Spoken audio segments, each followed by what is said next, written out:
Per als penats, el pagament d'una condemna no acaba quan se'n compleix el darrer dia. Després de la sortida del centre penitenciari, els apareix un paisatge nou, ple de portes tancades que l'Associació Pastoral Penitenciària fa 20 anys que intenta obrir.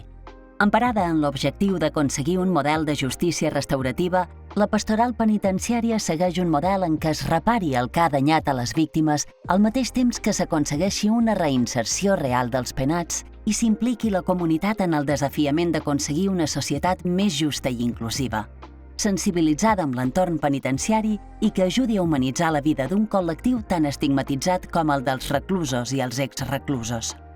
Des del naixement, any rere any, l'Associació Pastoral Penitenciària ha donat visibilitat a aquesta problemàtica social fent de pont de permeabilització, comunicació i transparència entre el món penitenciari i la societat mallorquina. Ho ha fet acollint durant aquests anys més de 2.000 permisos penitenciaris, amb els quals ha demostrat que la integració és possible, i desenvolupant projectes com el del Servei de Pis d'Acollida.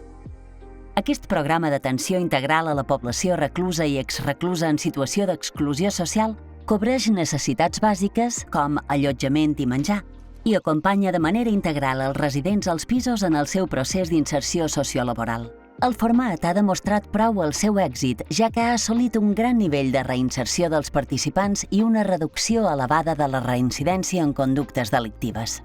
D'aquesta manera, el servei de pis d'acollida és la referència de la qual ha partit l'associació i per a la qual ha treballat, i entorn d'aquest servei han sorgit altres programes satèl·lits que continuaran edificant un futur més conscienciat socialment amb la realitat en què viuen els reclusos i els exreclusos.